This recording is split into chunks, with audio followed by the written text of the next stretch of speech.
Hello and welcome to NBL Overtime. A massive week on the court and a massive week off the court. But right now, back to the glory days. For just a moment, we welcome you in. Liam, Santa Maria, the people online, the comment sections, they've been brutal at times.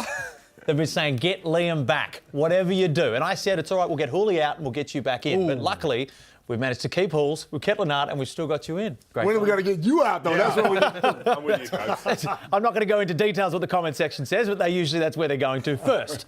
But I'm here. I'll tell you who's not here, at least for the next couple of weeks. It's Bryce Cotton. And if the Perth Wildcats thought the worst things to happen was losing the playoff streak, losing Bryce Cotton will be even worse, because right now you cannot think of a player, you take them out of a team, it's going to have more impact. And the real question is, where to now for the Wildcats?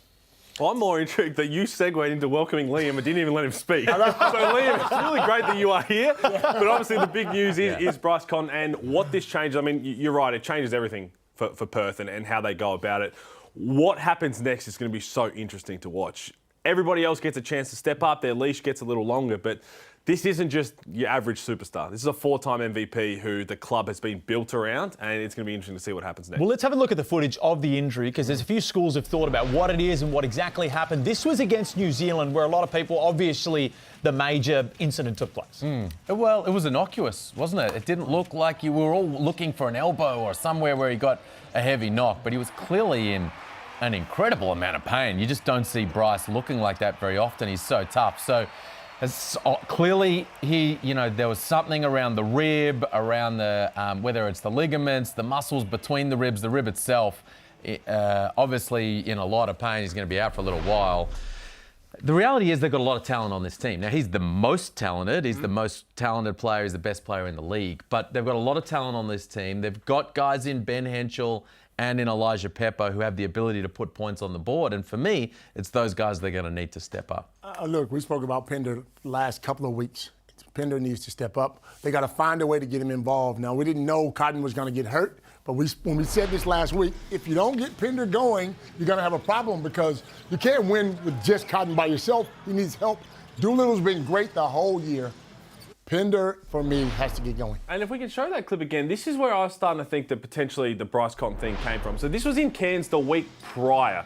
Now you watch him trying to run off this screen, and right there, it's in the same spot. And to be honest, from what I understand, he was fine all week. You saw JR in the press conference came out and said that he was bringing nothing into this game, was training normally, and in the first 2 minutes felt uncomfortable. So it's weird how you could have that go back to a week prior if you felt fine. But I think from a personal point of view for Bryce or even Perth, that if there's a key incident like that where you can trace it back to, is probably, in a way, make them feel a little better that it's not just something internal that could be flaring up without any sort of incident or contact. And you're like, what's going on inside my body? But looking at that and then where he was holding in the New Zealand game, that was a concern. But again, you've talked about some guys who need to step up. It is the silver lining of a key guy going down. You mentioned Pinder needs to step up, and I think we can all agree with that absence. Ty Webster as well, a guy. Is Pinder in the doghouse with John Rillie right now? Something's going on. We're not stupid. Something is going on, because we called a game in Tasmania, and we thought he should have been in the game at the end.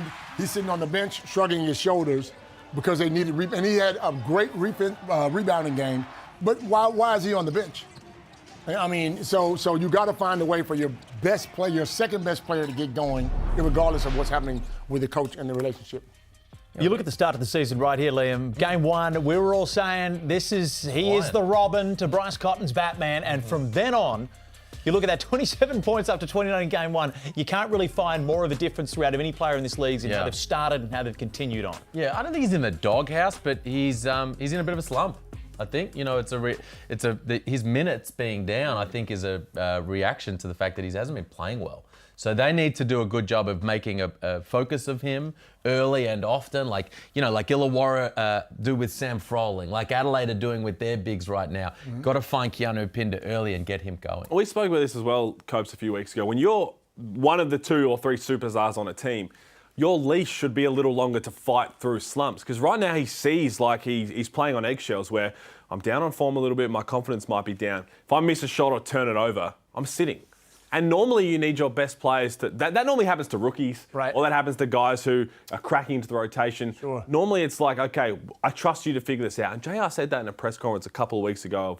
I tried to get him going in the third, a couple more mistakes, and then I sat him down for basically the rest of the game. it's that fine line of we need to win games, but also how do you get him out of the slump? In practice, he could have the best week of practice ever.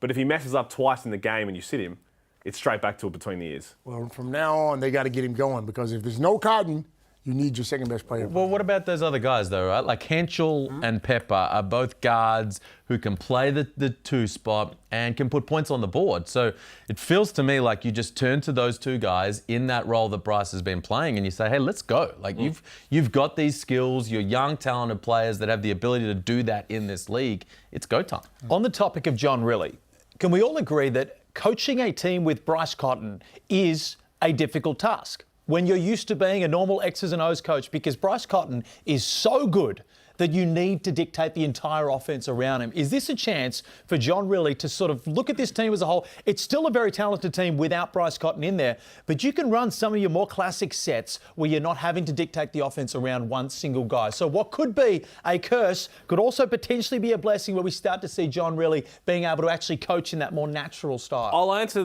your first question you said when you started speaking 10 minutes before that. Was is it difficult to coach a team with Bryce Cotton? No. No way. Because again, you have the luxury of, okay, we need a bucket here.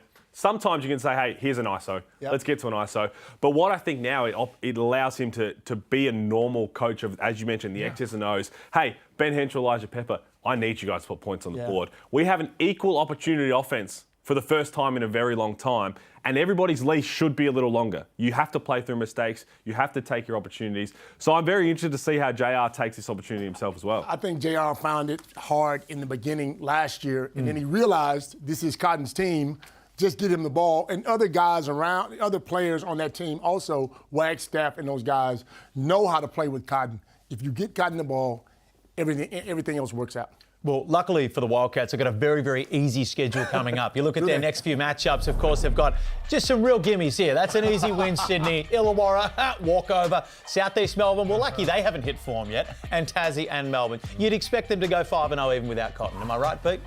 It's going to be tough. It's going to be very tough, and depending on the exact timeline of when to expect him back. And the harder thing is now, you don't look too far in the future, but say that what you're saying is correct and we can see it and guys step up and all of a sudden it's that equal opportunity. Guys are just playing with momentum and then you throw Bryce back in the mix later. Things have to shift once again. You know who I think also becomes slightly less important with Bryce out? Guys like Hiram Harris and Jesse Wagstaff. Guys who play minutes, important minutes, because of the way they set Bryce up. Right. Now you need scoring threats in those roles and playing those minutes. So I think, Pinder, Henschel, well, he's already playing 39 minutes a game. Almanza, I think these guys need to step up now and get more done. Certainly plenty for the Perth Wildcats to do, but in even bigger news throughout the week, South East Melbourne, Sam McKinnon sacked after one game as head coach. And of course, it was announced in the media by Mike Kelly during the week. No, it wasn't a joke, of course, but Sam McKinnon, the interim head coach, Josh King, is the new coach of the South East Melbourne Phoenix, signed on. Now, it's tough to read into this about what we think because we haven't seen too much of him, but here's what they said. Simon Mitchell, the GM of basketball operations, that Josh brings a strong reputation, a clear philosophy on what success looks like, and a game style that will inject great energy into our program. Let's get the one who can't read to read out the quote, why don't we? Tactically, Josh preaches a high-intensity, high-energy style on both ends of the floor, and his approach aligns perfectly with what we want the Phoenix DNA to be. It all sounds good, and here's the coaching resume for Josh King. I'm running out of oxygen over here if anybody wants to take over. I mean, I think it's very interesting exactly to what happens next and the way that Josh King is brought in. I've spoke to some players in Germany. He's been around, we know the resume right there, and they say he's a very intense character, but a lot of people, well, all three of the people I spoke to said that every single team that he's been a part of are defensive beasts. Like, he doesn't settle for anything less. And what the Phoenix have needed for the last 5.5 years is strong defensive reputation. If he brings that, I'm sure things are going to turn around. But it is Sam McKinnon. They win on the throwdown. But you got to have players that want to play defense. You got to have players that are built to play defense. Well, it's not his team, right? Exactly right. Of course. But see, I think, look, the best thing they've done is let Sam coach the team this weekend and let the coach find out what he's working with. Because if you can come in and scream defense all you want, but if guys aren't willing to get down and play defense, you're going to have a problem. And Sam McKinnon's going to be coaching again. Listen, Sam's done a great job. Sam's done a great job steering them to that first win. He's going to coach these next two games. It's a chance for Sam to really show the league and show everybody that he's the next head coach in line for when a position comes available somewhere In the meantime, the Phoenix are going to bring in Josh King. They clearly made that decision from the get-go. We're not going to the assistant coaching staff. Yes, we're going to need an interim. We're going overseas and we're going to bring someone in. So Josh King comes in. Interestingly, this guy has a bit of a connection to the NBL. He was a close mentor and coach of Ariel Hook-Porty. In there we Germany. go. So from years ago, he's the reason why Hook-Porty went and played for Ludwigsburg after the season last year in advance of the NBA draft.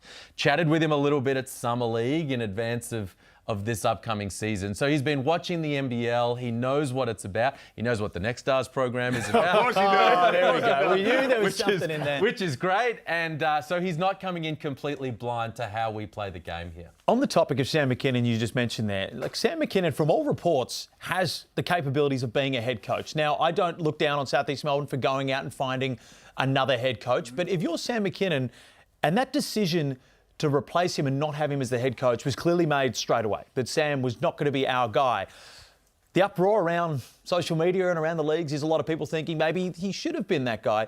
Are you comfortable being Sam McKinnon and being within a program that clearly doesn't see you as a future head coach? Look, I think it makes sense for Sam to step this out the way that he has. To say, I'm going to step in and be the interim head coach. I'm going to do a great job here. I'm going to win games. People are going to see that I'm the next coach in waiting.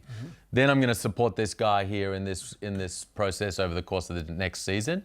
And then anywhere around the league, when somebody needs a head coach, I'm going to be the guy that people turn to. Makes sense. What I loved is the way he had them come out for the throwdown. Everyone talked about it last week of, okay, team gets fired, the players, but with all the little chippiness, the extra stuff that's normally involved in a throwdown, it looked like there was a clear directive from whether it was him or whether it was the rest of the team where they just locked in for each other. And clearly, Sam McKinnon, they were all playing for him. They looked so unbothered by everything else that went on. All the little chippiness, all the little back and forth, these little incidents here, Nathan Sobey picking him up. We saw Melbourne United there was some barking back and forth, and there was just no reaction from the Phoenix. And he said it in the press conference, particularly about Nathan Sobey, that he knows to empower him the right way.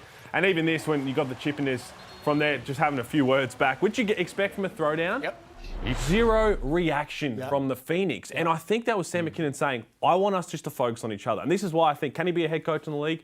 Absolutely, and I hope he gets that chance one day. You know what I love about Sam McKinnon on the sidelines? He has a presence. Yeah, he does. In the way that Justin Tatum has a presence. Yeah. And so the guys all feel like confident. They've got Sammy Mack standing there.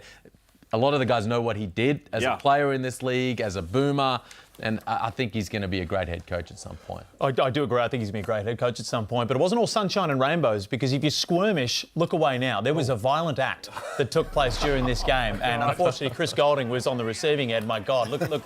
It's, oh, God, that's tough, Leonard, that's tough to watch, isn't it? It's tough. Oh, man. This one, see, look.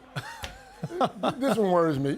Chris is one of the best players in the entire league. And look at this. The owner of the South East Melbourne Phoenix, Golding, constantly flops and cries about it. That, S-H-I-T, is weak. Great win for SEM. They earned it. So proud of the effort. Way to keep fighting. Unfortunately, that was a tweet after, I believe, 23 days. There was nothing from Romy, but we see it then. But he is allowed to treat. I mean, it's his team, so what's the say what he problem? wants. He can say what he wants to say. 100%. You're spot on there. It's funny, the 23 days between tweets, the last one was actually about a Chris Golding flop as well. Yeah. We had a look. So that was his last tweet. Jeez. Problem is now, though, that's the narrative coming out of that game. Everyone is just talking about that tweet when they should be talking about a throwdown win when you were 0-5, backs against the wall, your team came together. That has just taken the headlines completely. And I'm sure when he sits back and thinks that's not what he would have wanted this to be about. They now have a new head coach where people are still talking about the tweet that he went out there. They're talking about the team, though, so, hey, let's go to the can coat, man. You thought? This one bothers me a little bit. Right, bro? It bothers me a little bit. You getting worked up? No, it bothers me a little bit because Chris Golding is photo. one of my favorite players. Like, if I had to pay money to watch someone play, I'm paying to watch him play because we know what he can do. And what he's done, he's going to be a Hall of Famer one day. All right? The problem is, once he does this little flop and it take some of the mayonnaise off, bro. You don't have to.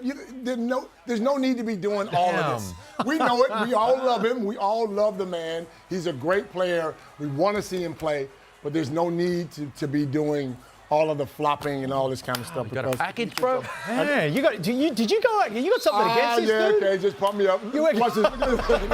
So at the end of the day, all I'm saying is, look, Chris, we love you. You're a great player, but no need to do all the flying. It's a tough one. It's a tough one because it happens all over the league. Huh? I can't disagree with you. Thank you. You guys? I don't think he does it that much, man. Wow. I think Tom Abercrombie was very good about the way he spoke about it this morning on NBL Now. If you haven't listened to it, go and look at it. In terms of, he had to guard him for 16 years. And he said that it's got to a point now, even when he was guarding him, where you understand that he's trying to get an advantage any way he can. And then it's in the defender's minds. Everybody understands that what he does now to embellish at times. But as a defender now, you've got to be a little more proactive, and it becomes harder and harder. Nobody's going to disagree with that. We see that. You saw that package. Right. But I think the way that Tom Abercrombie said it, and as everybody talks about, one of the greats, a Hall of Famer, can't argue with that. The tricky bit for Chris now is it's like a boy who cried wolf. That's right. Because he now doesn't get calls that he should, because the officials go, I'm not so sure, man. I'm not so sure. I've seen this before. I think you're a little out of line, Coach. I think Chris is doing a fantastic job. But it's time to jump into my favourite segment, It Ain't No Cupcake League. And, of course, honourable to have you back here for this one, Liam, and our great mate, Corey Homicide Williams. We name it after, and I'll kick us off. Now, Taco Fall has been the butt of a fair few jokes on Overtime. And You're the New only Zealand one Breakers. making jokes. I certainly am, because he's 7'6" and he's not in the country, so I can say what I like. But he almost was here because the New Zealand Breakers came out a chance. You could pay $30 to meet and greet for Taco Fall. Now, all this needed was the bearded lady in the old circus and the guy that can lift a whole lot of weight. What are we treating this as, New Zealand? $30 for a meet and greet with a player who's supposedly on the team? Nah, doesn't make any sense. Well, we all saw that. And when it first came through in the WhatsApp, I thought it was a joke. I thought it when I legitimately saw it, I thought Did it was it a fake happen? one. Was he in the building? No, the flight got delayed. Apparently. Oh, wow. Missed his flight. I'm not believing that And again, anyway. we talk about, so it ain't no cupcake league. That's a cupcake moment. We've got to be better than that. We've got to be better than that. And I'll tell you what, this was not really a cupcake moment as such, but it just caught my eye during the week. I used an event with Alex Volkanovski, a little Q&A over at Caulfield Racecourse, and I thought we're very well secured. And the more I looked at the security guard, I thought, hey, that's my man, head coach of Melbourne United, Dean Thickerman. That is Dean Thickerman right there. He was, hey, I'll tell you what, as much as I was standing there with the UFC featherweight champion of the world, we still needed that sort of security. So, no, he did a great job. Thank you, Dean. That's a good one. Dean Thickerman. Dean Thickerman, man. Thickerman. Okay, so we have everyone who's watching games, sometimes a bit closer than us as we're trying to broadcast. And someone said, hey, there's this clip that I didn't know that you and Felix combined to have an offspring in the crowd down in Sydney. I'm like, what are we doing there when we should be working? That's supposed to be you and me combined. I love that we had an offspring, bro. I'm all for it. I was like, what's going on there? And also, but we have cupcake moment. We've all been on air long enough that we understand that we have these earpieces. And when the directors say something, we're coming back. Understand the cues, brother. Don't worry about your hair, Felix. It looks great. We're coming back. Making sure he looks good. Oh, my God. Look at it. He's having a nice little smile, just a hand through the ear. Listen to the cues, Felix. Well, we actually found out at the end of that whoever was meant to be giving me the cues had not keyed me on, and for the entire show, That didn't I happen had to me, no Coach. cues. We heard it all, right? Yeah, we heard everything. All right, mine.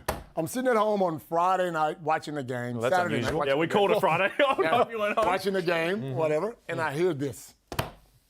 Multi-camera toys all over the joint. This is lit. That's my man Gazy trying to be relevant, trying to be cool. Come on, It makes Julius. sense. Come on. He doesn't know how to use it. He said no, toys. he's He struggling. said- Come on, man. He's struggling. He's He trying to nailed get there. it. Nah, bro. He said Come on, toys man. out the cot. This is Come on. lit. Come on, man. Come on. Hey, Drew. Hey. You got another one? And no, I got one more. Oh, bro. Come on, Liam. Sorry, man. Relax, I'm man. trying to finish my man off. No. Drury, look, I've been around Drury a long time. Come on, man. 30 years. And I'm trying to get him to be cool. All right? Okay. Play this thing. Play it. Smacking the table enough. What's your sign? Oh, no. I'm a Cancer. I feel like what? Danny went in the archives for this. This just took the league back 20 years. Throw the camera. If he a dirty, throw him in the hammer. Oh, Love Drury. it. How many takes do you reckon? How many takes? I would have taken 25. Any more than zero was too 25, 30, easy. So, Corey, I think Corey would have liked that. Yeah, he would I have think liked that. Hey, Yeah. I was watching on Saturday night as well. Felix, my man, you got to get your words right. Oh, here we no. go. Tatum as a coach, right now, we look at the players and the playing stuff that they've got out there that have been absolutely lighting it up. Jason Tatum, Come on. You know what? Come on, man. I mean, he's been around long enough now. We could fill the entire thing. I've been watching that Netflix starting five too many times. Yeah, So yeah. we could fill the entire Hey. cupcake segment. We're calling him Jason Hey, Tatum. listen, we've all done Jason Tatum. Yeah, We've yeah. all called him Well, Jason yeah, Tatum. yeah. I think that's something. Yeah. But we haven't all done this, my man. And you don't want to do it against the buzzsaw that is the Illawarra Hicks right now. I'll tell you what. Illawarra Hicks. What are the Hicks? In my defence, I had worked about 18 hours straight heading into that broadcast. Listen, this is NBL Overtime. This is not a cupcake league. You've got to do better than that. Well done, Liam. Head into a break. We've got plenty more coming up, including those dirty Illawarra Hicks. Wow.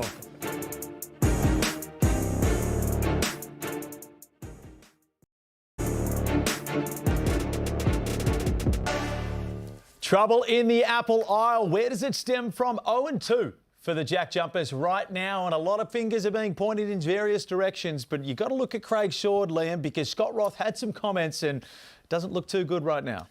Well, they're struggling, and Craig Shord hasn't been able to find exactly how he fits with this roster. He's a defensive specialist. They need scoring, and as a result, it doesn't feel like a perfect fit right now. Well, let's have a look at what Scott Roth had to say during the week about Craig Shord. He's been a role player his entire career, and we brought him in here as to be a role player for us with the roster that we thought we would have when we started the season. And I need to, use him. And when we brought him in, we thought he'd play 15, 20 minutes and get 7, 8, 9 points by just being scrappy and flying around. And So have a look at the numbers from Craig Shord. 13 minutes a game. He played junk minutes on Friday, which Scott Roth then took responsibility for and said, I should never put anybody in that position. And then he played him a lot more in their following game. But these are numbers that you look at, and you heard Scott Roth talk about. He was literally brought in to be their defensive stopper. And again, he's talking about their roster makeup. He was signed a month before Jack McVay left to get his deal. Right. And at that time, up until probably a few days ago when it was confirmed that Jack McVay was staying, Tassie were really under the assumption that they would have McVay rejoin them and that he would be able to flourish in his normal role. Now, at the time too, when Jack McVay went over to Houston or got the idea of the deal, there was still the whispers that they'd lose McVay as well. I think in hindsight, if things had gone differently, they lost Magnay as well. The salary that would have then opened up, I think they may have made a move at the time. But they've still, up until this point, thought that Jack McVay, and probably still do think that Jack McVay at some point will join them. Now that does change what they need in that spot, right? Because offensively, they are really, really struggling. Will they make a move now, though, you think? I still don't know if they will. I really think the Scott Roth's the type to, as you can, their defense is there. You go back to NBL 23 when they started 0-3 and they relied on their defense just to be around the mark. Again, with the unlikeliness that Jack McVay comes back at all, do they have enough to win it this year? No. They need to be able to. But he's not under any pressure, though. He's done a great job up until now. Yes, you want to win games, but there's no hard pressure on a coach. You don't want to finish 8th and 9th, though. No, you don't. Winning a title. And also, the issue here is Craig Shord we're not saying Craig Shord's a bad player or Craig Shord's not doing. Craig Shord's doing his job. Right. It's just the job that he was brought in to do has now changed. It's changed. And right now they need some scoring punch. They brought Clint Steindl into the starting lineup. They looked a little bit better in that regard, but is that enough? Yeah, and then the other part, of course, is that Sean McDonald has been sitting out. So who's coming back pretty soon? Coming back soon. November. Yeah, so it's not just about McVay, right? It's also about, hey, this is the roster we had. We thought Sean McDonald would be playing these minutes. He'd be getting these buckets. He'd be doing these things. Crawford, Doyle, and Sword would fit in. Now, with no McDonald, it hasn't looked like what they envisaged. And the reality is they need more scoring. And you've got these 3 import spots. I think it's something that surely they're thinking about right now. It's tough. When you got to let a guy go, it's a tough thing to do. But, Coates, you put the pressure on Milton Doyle. You said he needs to be averaging 25 shots. He responded on Sunday. He did. 18. What did he have? 22.7 rebounds, 6 assists. He only got up 18 shots, which I still think is not enough for him now in this situation with no McVay, because he's good enough to get it done. He has to be aggressive. He has to take at least 5 shots a quarter. That's nothing. 5 shots a quarter is nothing, and he'll get himself going. But Crawford has to get going as well. In both these games you look at, and again, they had double-digit leads in the first half. They were leading at halftime in both these games and then completely fell apart in the second half. So what Scott Roth's talking about, what we're talking about here, it's there. It's all there. It's just about how you can get this consistently throughout an entire game. So you have a look at all these numbers. On Friday night, it was Jordan Crawford who was exceptional. What we're all saying is they need Doyle and Crawford to both be above 16, 18 points a night every single night for them to put points. And Crawford was really good early against Adelaide. He was balling. He was dropping dimes. He was getting buckets in that first quarter, and they're up by 10 points. It's just a lot. It's a lot for those two guys to sustain over the full 40 minutes, game after game, and they could do with some more contribution. We said time and time again, but you can have inconsistent imports if you have consistent Aussies. And right now, without Jack McVeigh, we say it week in, week out. You've said it. They cannot win a championship with what they are providing right now. You think the only way that they can compete for a championship is if they make a change? That or Jack McVeigh comes back at some point, right? Because again, offensively, and everyone looks at history in the past, they just don't have those same pieces. Can they make a run at it and rely on their defense and get Sean Mack back, who could average 12 to 15? Absolutely. Can you write Tasmania off? Never. But to go against the Illawarra Hawks, the Sydney Kings, the Melbourne Uniteds of the league, you need probably another piece of scoring. Well, one team you also can't write off, you just mentioned them there, Melbourne United, who are going to be without Shea Ili, who it could be a surprise to a lot, but arguably the most important player on this roster. You've got superstars throughout, Ian Clark, Dellavedova, Golding, but when you do the math on Shea Ili and you look at the games he's been out with this United group, he is statistically the most important guy. He is. He keeps this Melbourne United rolling. I mean, it's not about his scoring. It's about getting guys the ball in the right position. He plays the right defense. He rebounds when he needs to rebound. You know, he assists when he needs to assist. So without him, they struggle, man. And they got players. And Dellavedova's a great point guard. But Shea Ili just runs that motor. I think if you did a draft for every team in the league and said you can't draft any of the top 10 scorers, so you can't draft the Bryce Cottons, Chris Gold, any of that, every team is taking Shea Ili number 1 because he is a winner. Yep. Every single thing he does to impact winning is why Melbourne United wanted him to stay for so long, why he did so well in the New Zealand Breakers. He is so important to their winning culture, and we saw how different they looked without him. In the throwdown. The fight wasn't there. All those little glue pieces that he's been exceptional on the offensive end this year as well, pushing the pace, all of that. Delhi had 9 assists, but then Delhi wasn't his usual offensive threat because he's trying to run the show and do both things to cover for Shea Ili. He is just so important to their team. I mean, it's a huge credit to Shea Ili that we talk about him that way and that he is that for Melbourne United because you got Chris Golding, you got Ian Clark, and heck, you've got Matthew Dellavedova. Yeah. I mean, you've got an NBA championship winning point guard who's a dogged defender who can, get things done at the offensive end, shoot the three, get to the floater. Like, in amongst all of that, Shea Ili's their most important player. Credit to him, but I think that they've got enough to win games without him.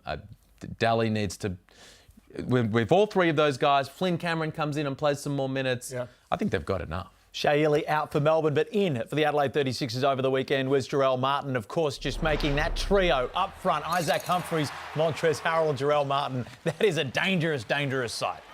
It's going to be fun to see how it plays out. And again, everyone's talking about Jarrell Martin. I don't expect him to be playing in the 20 minutes for a while, right? He's got to get game conditioning back. He's been out for so long, but just to have those three guys who can rotate through those two positions, have them, two of them on the floor at the same time. Minutes for other players will change. Lat Mayen's minutes will change a little bit. You look at other guys who can come off the bench, they won't go as deep. Sunday Dech, they still need defense, but then you want to throw Kadeen in at times and do all of that. They're very fun to watch and what it could do when they peak. I'm talking in February when the business end of the season comes around. Jarrell Martin's in game fitness. They've figured out their rotations. Top 4? Absolutely. When they peak? Yeah, where do you rank that starting 5 right now? Especially when you look at their roster, Kendrick Davis, DJ, the 3 bigs. Man, that is a top tier roster, and especially to be here from where we started in the preseason. A lot of people pick these guys last, and what they've put together, Mike Wells seems a legit coach. You couldn't be happier as an Adelaide 36ers fan, considering what could have been. Yeah, Top 3 for me. Who picked them last? Plenty. Yeah, you know what I mean? We'll get at the expert predictions throughout the. Yeah, because I mean, so you're much in there. talent on that roster, right? So much talent. The 2 elite Aussies. Then you've got Kendrick Davis coming in. Showed us in the preseason. Showed in the G League as his first year as a pro what he could do. Very, very talented roster. I think Mike Wells is showing he's doing a terrific job with that team. And then you got to have some role players playing some minutes, right? Sunday Dech doing a great job. Nick Marshall coming in and playing good minutes. You got Jason Kadee off the bench.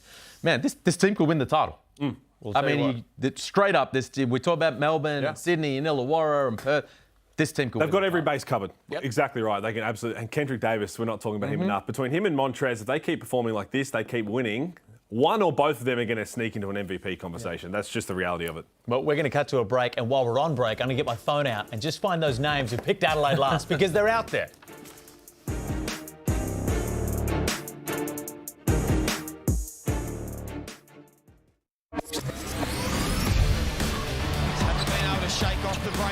Cook left it short, was able to get it back.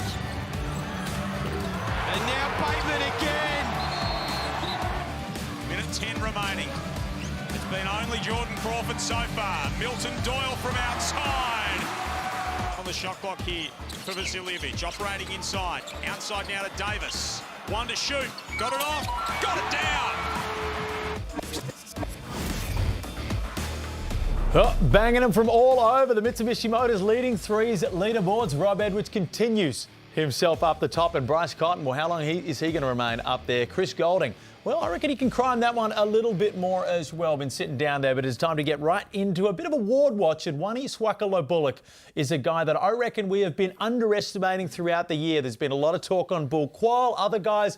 Wani's just been quietly working away, and his head coach had this to say during the week. But this guy next to me, who I'm definitely talking about needs to be in the contention of Defensive Player of the Year in the league. He comes in, he sets the tone. He did another great job with one of their best players, and he's been doing it during the course of the season for us so far. But when guys like this step it up and take the challenge, it helps our team and ignites our team to, pull out wins like this. He has been outstanding. So have a look at the scalps that he has taken so far. And again, it's not just, okay, Rob Edwards had 17, how hard he had to work for that. And then he had Bateman, Jalen Adams, we were talking about that in that rivalry. DJ Vasiljevic, he had 4 turnovers, had to get him up. And then Milton Doyle, Rob Edwards again. Right now, for me, JT's spot on. It's Wani, it's Bull Qual, and it's Shaylee. Those three, and it's going to be hotly contested because the Hawks, as good as they are offensively, he is setting a tone defensively. And I like that he said that JT called him out in front of everyone as well and put some pressure on him in the off-season, the pre-season, and he has responded. I can't even pick that, who's going to be leading that by the end of the year, and I love that about all types of awards. I think he gets, he goes missing because there's so many superstars on that team or whatever. But we forget that he has 3 championships. He's won 2 in Perth and 1 in Sydney. So he has the experience. He's played against these guys. He knows how they play. Like whenever I see him playing against Sydney and Adams, he's all up in Adams' face. Now imagine them at practice, So he learns these players and knows what he's doing. So that's why he's having such a good year. Career year. He's stepped it up offensively, which is great, but he's taken his defense to a whole nother level, like you see there. Now, it's obviously not just him. The team is defending well and supporting him, but as the primary lock-up guy on those dudes, he's doing a terrific job. Love it when the coaches put something like that on the agenda. Got to have the narrative out there, man. You got to put it out there. And secondly, you're sleeping on Will Magnay. By the end of the year, in this best defensive player conversation, Will Magnay is going to be right there. He was in my awards watch, yes, but as Tassie continued to dip, that's going to hurt Will Magnay, regardless of how good defense. Because if you've got fellas up there protecting the rim, Montrezl. You like rim protection? I understand that, but the Illawarra Hawks are 5-1. It's going to look a little bit more sweeter for Wani in that. Will Magnay, he was in there. He's in the conversation. Tassie need to get some wins to help him out. Big's getting disrespected. Well, I'll tell you what, throw into the break. I said that some people had the Adelaide 36ers as last. Turns out I was wrong, and it was only just one person who had that. But guess who I had for last? Who? I had the New Zealand Breakers, who right now are showing themselves to be a force in the competition. Matt Mooney leading the way in PJC. They are doing very well. Still tough to see exactly where they're going to end up, but they really haven't put much of a foot wrong so far. PJC's leading the way. Make no bones about that. But they're going to need some other dudes to go with him. And what Matt Mooney did on the weekend was absolutely spectacular. Lighting that thing up. You got to spread the floor because you got Freddie Gillespie rolling to the rim. You need space for PJC and Mojave King and the like to attack. And Matt Mooney's there to do this, to knock down 3, 4, 5, 7 3 balls, and he did it at a very high level. And they're at home. They're at home now. They've been traveling forever, seems like. You're sleeping in your own bed. You're eating your own food. You feel comfortable. Your fans are behind you now. If they get a streak at home, it's going to be hard to go over and beat them. We still haven't seen enough of them. I think you don't like them, do you? We haven't. Well, they've played Brisbane twice. They played Brisbane twice. They played a Bryceless Perth.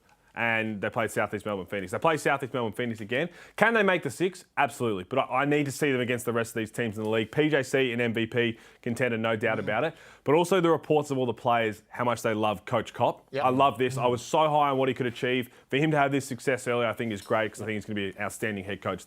What did Taco Fall gets in this lineup, man? It is Can we squash it? Because the Taco Fall, Freddie Gillespie was Coach Kopp's guy. So this seems like it's Coach Kopp wants Freddie Gillespie what he's got there to fire. But as Liam said, they need some other guys to. Come on, bro.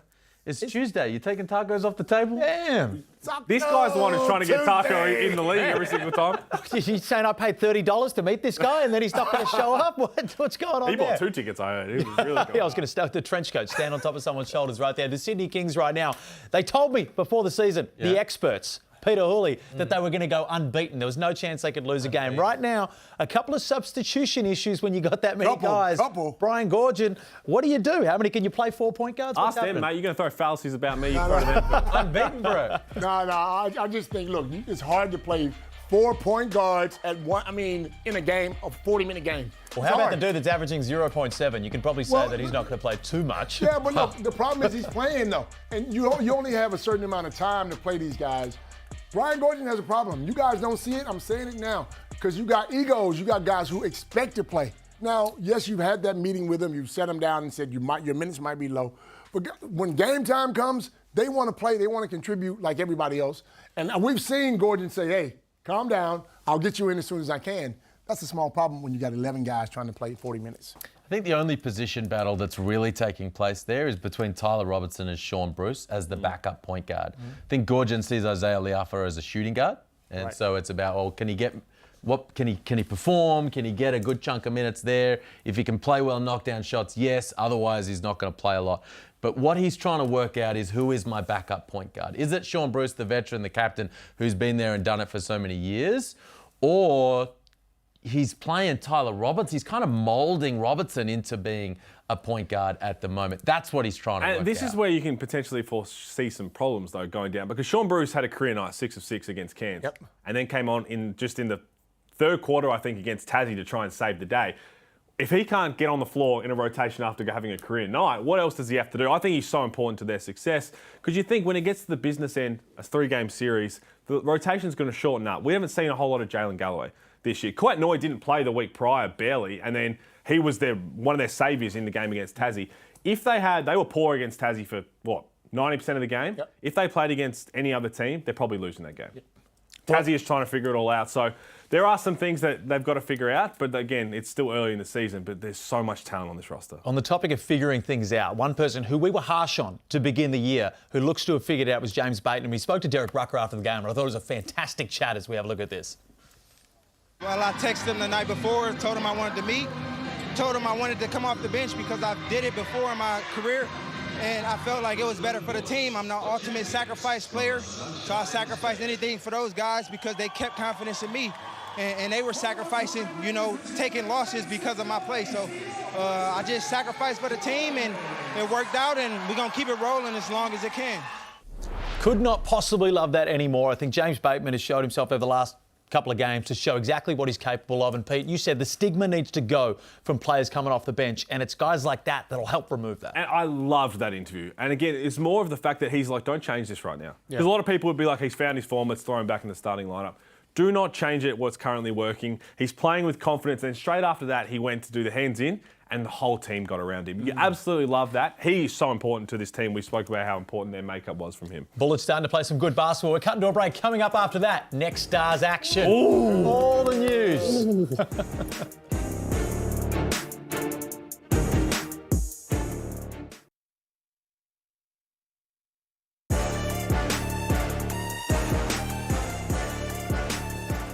Montrezl Harrell has been nothing but showtime for the Adelaide 36ers. Not as it had a massive impact just on court, with you see that type of box office stuff, but off court. The city, Leonard, Peter Hooley, we were in Adelaide for their big win, and the city was abuzz. He is the mayor of Adelaide. I said during the game, Brett Maher's signature may be on the court, but right now it is Montrezl Harrell who is running the state. He may as well be premier at this point, and it just has us all thinking, why doesn't every single club go out and find one of these box office guys? Now, I don't have to spend the money to get them, so it's easy for me to say. But it just gets us thinking a little bit. The NBA training camps, the cuts have just taken place, and there is some juicy, in the words of Bruce, delicious names on this. I look myself at TJ Warren, who was just recently a Jimmy Butler-esque player in the NBA. Man, you get him, he will fill out stadiums, he will be box office. Tasmania, pick up TJ Warren if you want to put the ball in the hole, because he can flat out shoot it. He can score. Frank Kaminsky. He can light. Lonnie Walker, man. Yeah, you got some talent. Big name. money's the main one that holds. Larry owns Tasmania. Go get TJ. What are you doing? Again, you kind of, if you're really trying to make a move and you look at a couple of these guys, it's more of like, hey, let's do what we can to get them over here, and then we'll figure the rest out later, right? On that topic, because of what we've seen Montrez do for the Adelaide 36ers on off-court everything jersey sales. The league in general. People about me are saying, oh, Montrez, people, horse racing fans, footy fans that don't usually watch basketball, they're talking, man, Montrez, that dude's crazy. I love it. And they're tuning in. We even saw massive ratings for the Adelaide 36ers game. Is there a way that the NBL can bring in some sort of rule where you pay them outside the cap? I don't know what it is. Illegal if it has to be. Wow. Finding a way to get a guy like this on every team. That's the next step for the league. Absolutely love it. Hey, Cam Luke was the ideas man with the rules, and now you just, hey, look at you, huh? Look at you. I like it. The thing about Cam, look into. The thing about Cam is usually he'd present these ideas with a full-on plan and a way to get them done. I present the ideas. You're just shooting from the hip. I'm shooting from the hip, and I let someone smarter than me, which is most, try to work out how to do it, how to find the money. I hope this is a trickle effect from the Montrez thing. I really do. And I think that it'll get more and more as we understand of the impact on and off the floor. But like Lonnie Walker, I'd love to see in the league. Yeah. Even Kevin Knox, I'd love to see in the league in terms of what he could achieve. A lot of names, and that would be fun to watch. But right now, there's only maybe 3 or 4 teams that can afford a player like that, though, right? That's the issue. Perth, Melbourne, Sydney. For now. For now, that's what I mean. Yeah. But let's talk about the fact that year after year, maybe not every single year, but a lot of the time, guys that come in at around this time of the year are often the most elite players this league sees. Bryce Cotton, Casper Ware, Lamar Patterson comes in, 2-time All-NBL first team coming in after a few rounds of the season. Josh Boone, these types of guys. So Jerome Randall was that type of pickup. So teams will be looking at the guys that have become available and saying, does he fit? Can we afford him? Can we make it happen? What's the games cut off for first year? 8 games? 7 or 8 games in terms of whether you pay them out. So it's around now where these conversations start to take place. Well, also, guys that are coming from NBA training camps, they're in shape. They're ready to go. And I think the best thing that can happen for us as a league is Montrez finishes this year with the Adelaide 36ers, does well, keeps doing what he's doing, and he makes the NBA. Because then it will be more palatable for guys to come over and they see, hey, this is a legitimate pathway to the NBA. So as much as we don't want to lose Montrez, I want him here for the rest of his career. He's got no NBA outs in the rest of this year, which I think is fascinating. The fact that he's like, you know what, I'm just going to do it at the end of the year. I want to finish this out. I think that says everything you need to know about the NBL. It's good. That's current stars. Let's switch our tact right now to next stars. Have been on fire. Not many of them, actually. I've actually butchered a majority of them today, but we'll roll with this one. The next stars, we'll start off with Alex Tui because it's a little bit of a tough year last year. Has not put a foot wrong so far. He is rolling. Alex Tui, you got to love the way he has started the season. Reminded everybody of exactly the type of prospect that he is. We know he can shoot the three. The stroke is good. He's shooting it at a much more confident level this year than he was at the end of last year. But what he's showing off the bounce now and his ability to get above the rim in transition, they use him in defensive situations. They put him on Jordan Crawford and said, hey, can you lock him up? Then they switch him to Milton Doyle as they move Bull Quall around as well. You love what he's doing. He's top 10 in the league in steals. He's averaging double figures. He nearly had a double-double the other day, flying right now. Most athletic guy I've seen in a while. When he gets to the basket, he's dunking on people. But his size surprised me. That was the first time I seen him a couple of weeks ago. We both said the same thing. When we were standing in Adelaide and we saw him across the bench, we were like, that is not a next star. That's a grown man. He'll be. I keep saying I think he'll be a top 20 pick. Yeah. I think he's on that trajectory. What do you think, unbelievable. Man? You would know. Hey, I think he's a first-round pick. For sure. Good. Certainly is. And he showed himself this year. I'll tell you what, to bounce back from what was a bit of a tough year last year, it's the mental stuff for me. He could have easily said, oh, man, you know what? That was my chance. Nah. Right now, he has proven himself. And I reckon that goes into the scout's mind that he's been able to bounce back from that and come back this year. So Alex Tui, homegrown, where all the chips are in on Alex Tui.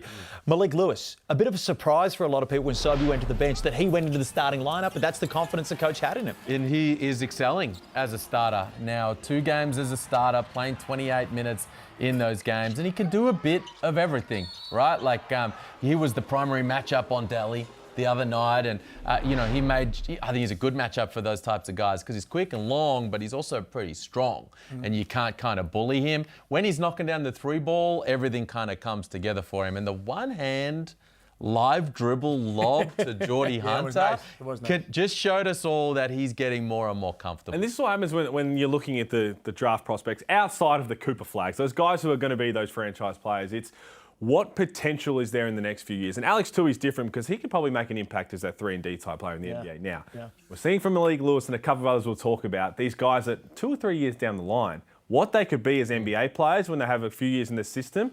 These flashes of brilliance is just love for all the NBA GMs out there. Flashes of brilliance. Well, that was Kareem Lopez for the New Zealand Breakers, especially on that NBA trip. There was a couple of coast-to-coast plays where we speak about this, Liam, and I think you brought this up earlier. It's flashes that we see from these guys. They don't need to come out and have 20 and 10. They need to show you flashes of potential, and we've got that in spades from Lopez. Yeah, he did that in a big way in that game against Utah. It's a shame he's had a little wrist and forearm soreness since that point. He's missed some NBA games. He's missed some NBL games. Looking forward to getting him back in action. But to have 13 and 7 and, fill out the box score in Salt Lake City was really, really impressive. Is Lopez shutting it down after a good game in the NBA? He's going to shut it down for 2 years. Is that how extreme this has gotten? He's been shooting too much. Wow. He has been working on his stroke too much, and as a result... He's 9 years old. How does a 9-year-old get sore? That's what we forget, though, how young these guys are, and they're coming over playing with grown men and doing so well. This is just a bonus year for him, too. That's the beautiful thing. We get to see him for another year after that. But so, too much shooting. Yes. What happened to you after game 1? I don't understand. We'd like to announce, we'd like to thank Pete for his contributions this year to Overtime. We look forward to a new panellist coming in after that. But Rocco and Ethan Almanza probably haven't had the years that they intended on having. But again, with these next stars, we see all it takes is one game and they skyrocket. They almost hit like the ante of the rookie wall, and then they just go better. You can see that coming from either of these guys. Well, we've had high expectations of Rocco, right? Because we saw the flashes from him last year. Reality is his minutes are up, his points are up, his rebounds are up. He's shooting the free throws at a much higher clip, 80, 85%. So he's showing improvement. I'd like to see his teammates find him a little bit more. Catch it on the short roll. You got Rocco in the dunker spot. Throw that thing up, picks, rolls. He's open at the rim. I think Rocco could get some more touches. And with Ethan Almanza, you know what? I think that the Wildcats just in general are sleeping on how productive he could be. So for Rocco, it's more touches. For Ethan, for me, it's more minutes. Is it fair to say, though, with Rocco, we expect him to be in the NBA right now. We need to give him a little bit more time. Because last year when he came out, the first thing, because he's tall, everyone goes NBA. I just think he needs to grow a little bit more. Not grow in size, but grow a little bit more up here, and it'll come. They'll certainly get there. I'll tell you what, it's certainly going to come. Bright stars. This crop of next stars are some of the most exciting we've had. But it's time now for The Trend Is Your Friend.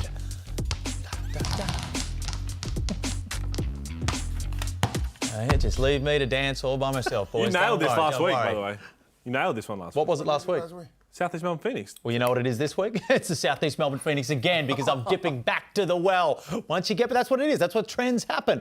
They go time and time again. Now, South East Melbourne, they have one of the best rosters in the NBL, and for that reason, with Sam McKinnon at the helm, they like him. They want to play for it. They played hard. They were biting back at Melbourne United like a pack of hungry dogs, and that's what we've been waiting to see. Now, we got the $4 on them last game, and they're sitting, again, around about $2.80, $3 this week, and I reckon against the New Zealand Breakers, look, it's going to be a little bit tougher. The Breakers are very, very good, but if they can do it against Melbourne United, I'm very, very confident they're going to be able to do it against the New Zealand Breakers. But do you see right now, South East Melbourne, and just humour me for a moment. Okay. Could they be this year's Illawarra Hawks?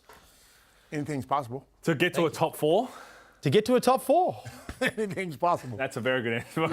I don't think they can get to a top 4. If they can sneak into the 6th spot, I think that's a massive accomplishment. Yeah, I think they'll turn it around. I think they will too, but they won't get in the top 4. No. Man, the Walton Jr. injury is a tough one. Yes, they went on to win that game. Now they're going to have to work out exactly what that's going to look like. Is it Foxwell? Is it Ayre? Is it Glover? Who's handling the rock? So they're trending up. Hey, they're definitely trending up, but they're going to need a cover for Walton. So we go back to the point guard now? Well, whatever how many weeks they put on Derek Walton Jr., when it's a soft tissue injury, normally you add a couple more on that day. Certainly do when you're a little bit older as well. But I do remember a certain Melbourne Tigers team that started poorly and then went on to win a championship, Leonard Copeland. I'm seeing a bit from the South East Melbourne Phoenix. Plenty more coming up next. Yeah, bro. Nah, bro.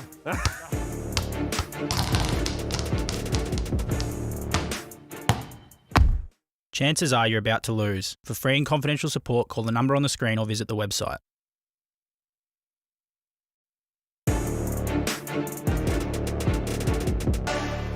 Welcome back to Overtime Round 5. It was massive. Permutations all throughout the league. Round 6, will it be bigger? Well, let's crack into the schedule and see which games are sticking out to us. Peter Hawley, we'll start with you.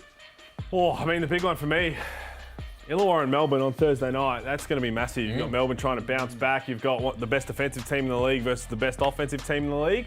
One of those normally wins out. That should be fun to watch. Friday night's a big one. Perth, a lot of pressure on them to turn themselves around in front of their home crowd, and not going to be easy against the Kings. Certainly is.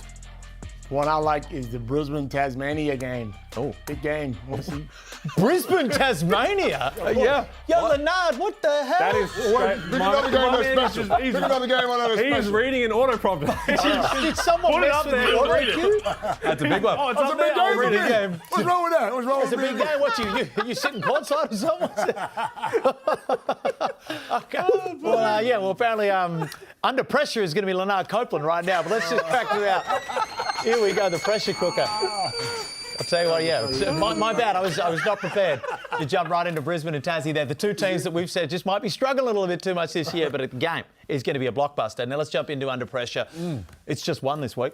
What? Usually I give you 5, but I'm woefully underprepared. So I'll give you 1. No, I think there is no one under more pressure than John Rillie right now because, man, I've been backing him up. I've been backing him up on Twitter because I believe he's a great coach. But while Bryce Cotton is out, now's the test. Now is the real test because I think it's tough to coach a team with Bryce Cotton on it. I think there's agreement in that fact. Now you have the entire team.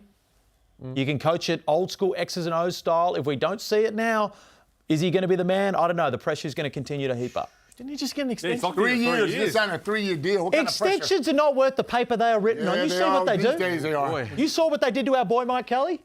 Well, yeah, sure. That's what happened. You're saying that this is the chance to show what he can do as a coach. You take away the 4-time MVP, the X's and O's there, what plays, what guys are going to get to step up. I'm very intrigued to see how it goes. All pressure, all of it this week is on all him. 5. We've bundled up into a ball and we can do it. No pressure? No, there's pressure on him, but there's just not as much, in my opinion, on John Rillie. Boy, I'll tell you what else. There's pressure on the viewers to watch that Brisbane-Tasmania game because apparently that and Don't try to come is back going to at be the me. big one right Pressure's there. on No, you, this is bro. going to be a great one. All thanks to Men's Club Leonard. Pete, Liam, thank you very much. Tune in next week. NBL Overtime on Twitter.